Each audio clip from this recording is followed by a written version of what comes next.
In 1944, the neglected citizens of this area were searching to bring electricity to the area. In January of 1945, they met on the steps of the courthouse, which still stands, and organized an electric cooperative under the federal act that was in place. And they proceeded to build their own system and take care of themselves. One of the big things that probably has made it a big success is 3 years later, in January again, the members of Glades Electric, the board, joined forces with several others in the state and became a part of a new organization, Seminole Electric Cooperative. It was a G&T, not necessarily a G at that point in time, but a transmitter of electricity. And that partnership right there has served Glades well and continues us to this day. It's probably one of the main reasons we're celebrating 80 years today. The co-op, when it first got started, this to me is a pretty endearing story. My father got out of World War II, took a job temporarily with a co-op, and they were installing electricity, and his job was to go by and see what the consumers thought of it after they had it. He went to this one gentleman's house, and he asked him, he said, "Well, what do you think of electricity?" "I think it's just the most fantastic thing in the world." Being a part of Glades County and seeing how important Glades Electric was to the community, I wanted to be a part of that. It's hard to imagine where we would be in this area if it was not for Glades Electric. It changed this area. My granny, Beta Mae Thomas, she got electricity in 1949, and it was a big deal because once they got the electricity, they could get indoor plumbing. So that was a huge deal for them. And I do know that the first appliance that she bought was a freezer. She was a big fan of the co-op. She told me one time that, she hadn't had an easy life, but it was a good life, and that stuck with me. The majority of our workforce are members and live in the area. So, just that alone, you're accountable to your neighbors, your members. Everything you do not only affects other members, but yourself. That is our focus, is taking care of our community. It's our community, and we're looking out for it and trying to bring the best to it. That's the cooperative model. Serve the best you can at the most affordable rate you can and bring the best services to your membership. Yeah, we've come a long way. We've come a long, long way in my 50 years. The board as a whole, the priority is to keep everything up to 100% efficiency and keep the members' lights on. Everything that we decide on, everything that we vote on, everything that we do is for the consumers, it's for the members. It's not for us, it's for the members. I care, we care.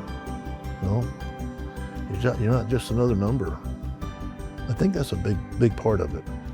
And that's the cooperative difference. Neighbor working for neighbors.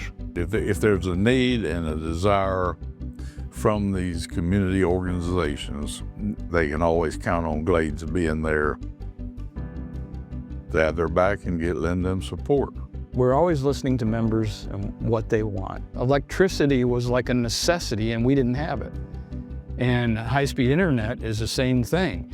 It had become a necessity. The board in 2022 made a resolution to bring high-speed fiber internet to the members of Glades Electric. We announced that on the very same steps that the citizens of the area announced the co-op formation. I have been a trustee for a number of years. There definitely has been changes. I've seen things tried that did not work. Other things have been a great success. But the biggest thing is bringing the internet, the broadband. It's the best thing that could happen after electricity. I never thought that because we're in a rural area that we were ever going to be able to have great internet speed. Glades Electric was able to do that because you care. You know the people within your communities, and it really means something to you guys. Glades Electric is a true partner to this region. We appreciate everything you do for the community. Thank you for keeping us lit up. I think the stuff that we do in the community, people see that now. The consumers see that. I think we've got a good team. The technology's there, and they can see, what they're using, how much they're using. what their bill was last month, what it is this month. And with improvements with our systems, we were able to provide apps to our membership that they could look at their own meter data and start managing their energy usage, right down to which appliances and everything else. And that's continuing.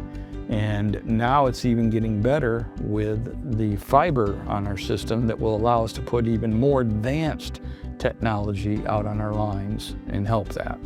We're at a point now that our electric distribution system is going to be changing significantly because of the growth that is headed our way. We've gone from about 400 members to like 14,500 members. So we've had that growth. We're now at over 18,500 meters, and that has really taken off in the last 3 or 4 years. It wouldn't surprise me to see us double in size in less than 10 years. And that's going to take a lot of management, proper management of the grid to do that in an affordable manner. We have a strong engineering staff. We have a strong executive staff that has all the knowledge that's necessary to get us through that transition. I think our future is bright because right now we have a really good younger workforce, but also our leadership now, I think, I really have a lot of confidence in the direction that they've got us headed. I think we'll be ready. I mean, to reach this milestone, 80 years, it's pretty special.